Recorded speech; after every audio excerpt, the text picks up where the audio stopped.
Hello, അപ്പോൾ ഇന്നത്തെ യാത്ര ഞങ്ങൾ മഞ്ചേരിയിലേക്കാട്ടോ. എൻ്റെ വീഡിയോസ് സ്ഥിരമായിട്ട് കാണുന്നവരാണെങ്കിൽ നിങ്ങൾക്ക് അറിയായിരിക്കും, ഞങ്ങളിവിടെ ഏട്ടൻ എപ്പോൾ ലീവിന് വരുമ്പോഴും മഞ്ചേരിയും വയനാട്ടിലും അങ്ങനെയൊക്കെ പോവലുണ്ട്. അതെന്താ വെച്ചാൽ ഏട്ടൻ്റെ കുറേ ഫാമിലി ഇവിടേക്കാണുള്ളത് കേട്ടോ. അപ്പം അമ്മേൻ്റെ ചേച്ചിമാരെ വീട്ടിലേക്കാണ് പോകുന്നത്. അപ്പോൾ പോണ വഴിക്ക് ഏകദേശം ഉച്ചയ്ക്ക് ആയിട്ടുണ്ട് പോകുമ്പം. അപ്പോൾ ഏട്ടൻ സാധനമൊക്കെ വാങ്ങാൻ പോകുന്നതിന് കൂട്ടത്തിൽ എനിക്ക് ഈ ബ്രെഡ് പോക്കറ്റ്സ് വാങ്ങി തന്നിട്ടുണ്ടായിരുന്നേ. അത് അടിപൊളി ടേസ്റ്റുള്ളൊരു സംഭവമാണ്. അതിനുള്ളിൽ ഫില്ലിങ്സൊക്കെ കൊടുത്തിട്ട് പിന്നെ ജസ്റ്റ് ഒരു ലൈം ജ്യൂസും വാങ്ങി. അങ്ങനെ ഞങ്ങളിതാ അതൊക്കെ കഴിച്ച് വേഗം മൂത്തമ്മേൻ്റെ വീട്ടിൽ എത്തിയിട്ടോ. ഏകദേശം ഉച്ച സമയമൊക്കെ 2-2:30 ആയിട്ടുണ്ട് അവിടെ എത്തുമ്പം. അപ്പോൾ ഇതാണ് മൂത്തമ്മേൻ്റെ വീട്. മൂത്തമ്മ എന്ന് ഞങ്ങൾ പറയുന്നത് അമ്മേൻ്റെ മൂത്ത ചേച്ചി, അതായത് എൻ്റെ ഹസ്ബൻഡിൻ്റെ അമ്മേൻ്റെ മൂത്ത ചേച്ചി കേട്ടോ. അപ്പോൾ മൂത്തമ്മയാണ്. അങ്ങനെ അവിടെ എത്തി. ഉച്ചയ്ക്ക് അവിടെ തന്നെയായിരുന്നു കേട്ടോ ഭക്ഷണം കഴിച്ചിട്ടുണ്ടായിരുന്നേ. അതും കഴിച്ച് കുറച്ച് നേരം അവിടെ നിന്ന് റെസ്റ്റൊക്കെ എടുത്ത് ഞങ്ങൾ അടുത്ത സ്ഥലത്തേക്ക് പോകാം കേട്ടോ. അപ്പോഴാണ് മുറ്റത്ത് ഇറങ്ങിയപ്പം ശംഖുപുഷ്പം ഇഷ്ടംപോലെ ഉണ്ട് കേട്ടോ അവിടെ മുറ്റത്ത്.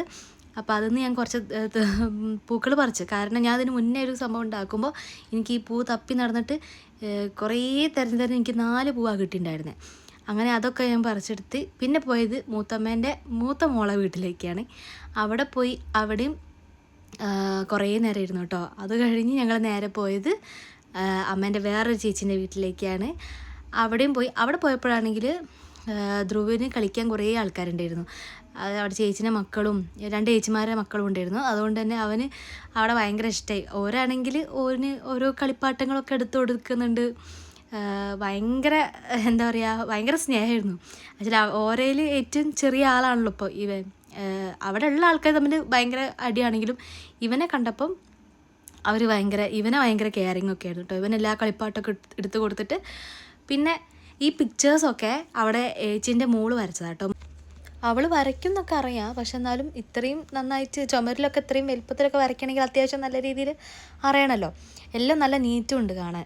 അപ്പോൾ ഞാൻ ജസ്റ്റ് വീഡിയോ ഒന്ന് എടുത്തതേ ഉള്ളൂ കേട്ടോ. അങ്ങനെ ധ്രുവാണെങ്കിൽ ഇവരായിട്ട് ഭയങ്കര കമ്പനിയാണ്. അവന് സ്വതവേ ഒരു ബോൾ കിട്ടിയിട്ടുണ്ടെങ്കിൽ ആൾ ഹാപ്പിയാണ്. ഇപ്പം കളിക്കാൻ കൂടെ ആൾക്കാരെയും കൂടി കിട്ടിയപ്പം അവൻ ഭയങ്കര ഹാപ്പി കേട്ടോ.